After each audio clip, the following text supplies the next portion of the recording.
Kalau korang datang ke Kota Baru, Kelantan, 5 tempat ni boleh masuk dalam senarai untuk korang sarapan setiap pagi.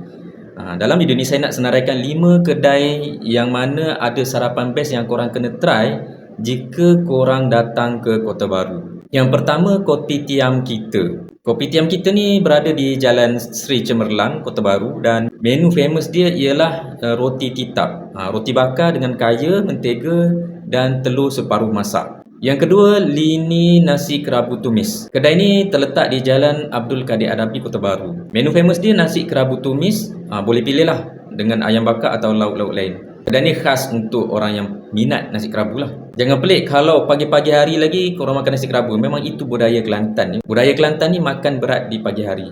Yang ketiga, kedai kopi White House. Kedai ini terletak di Jalan Sultanah Zainab, Kota Baru. Menu famous dia roti bakar telur dan kaya. Memang sarapan klasik untuk orang Kelantan. Yang keempat, Ayang Cafe. Ayang Cafe ni terletak di Kampung Langgar, Kota Baru.